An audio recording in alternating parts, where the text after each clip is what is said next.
Hello students, कैसे हैं आप सभी। देखो, आज फिर से हम लोग आ गए एक नए चैप्टर का मॉक टेस्ट लेकर, जिसका नाम है ब्रिटिश शासन के दौरान भारत में आधुनिक शिक्षा। तो देखो, ब्रिटिश शासन के दौरान जो आधुनिक शिक्षा का विकास हुआ था, उस चैप्टर से आज हम ये मॉक टेस्ट लेकर आए हैं। ये जो चैप्टर है ये आपका मॉडर्न हिस्ट्री से लिया गया है। तो देखिए, सबसे पहला क्वेश्चन क्या कह रहा है। लिखा हुआ है, शिक्षा के संदर्भ में 1813 का चार्टर अधिनियम किस कारण से महत्वपूर्ण था। देखो, 1813 का चार्टर अधिनियम जो महत्वपूर्ण था वो किस कारण से था, तो इसका सही आंसर होगा, इसने भारत में आधुनिक विज्ञान को बढ़ावा देने के लिए धन आवंटित किया था। ठीक है, जो चार्टर अधिनियम थे 1813 का, वो क्या किया था, तो भारत में आधुनिक विज्ञान को बढ़ावा देने के लिए धन आवंटित किया था। नेक्स्ट क्वेश्चन पे आते हैं। 1854 के वुड्स डिस्पैच को भारत में अंग्रेजी शिक्षा का मैग्ना कार्टा माना जाता है, क्योंकि यह शिक्षा के प्रसार के लिए पहली व्यापक योजना थी। तो ऑप्शन फर्स्ट इसका सही आंसर होगा।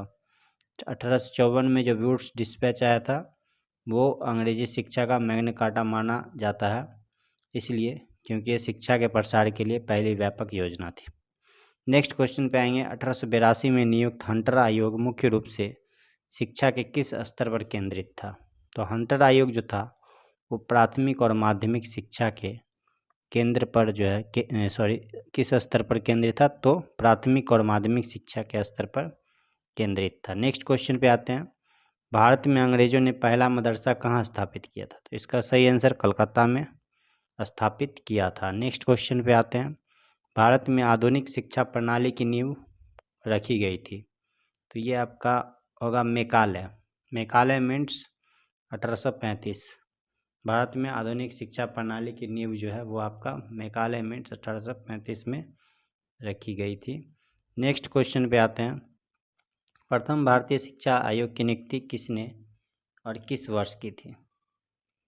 तो यहाँ पे जो प्रथम भारतीय शिक्षा आयोग की नियुक्ति जो की थी वो आपका होगा लॉर्ड रिपन 1882 में। ठीक है, नेक्स्ट क्वेश्चन पे आएंगे। निम्नलिखित में से किसे royal Asiatic society of Paris की सदस्यता की पेशकश की गई थी, तो इसका सही आंसर होगा माइकल मधुसूदन दत्ता।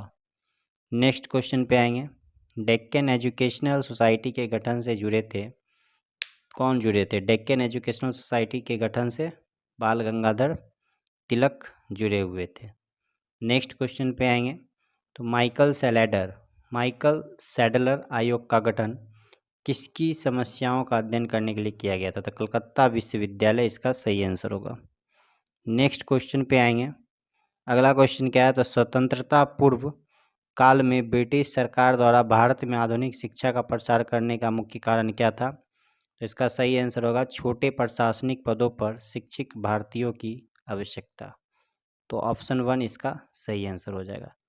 तो इसी के साथ जितने भी इम्पोर्टेंट क्वेश्चन था इस चैप्टर का वो हमारा आज कंप्लीट हो चुका है। फिर से हम लोग मिलेंगे एक नए चैप्टर के मॉक टेस्ट के साथ। तब तक के लिए सभी स्टूडेंट्स अच्छे से पढ़ाई कीजिए। धन्यवाद।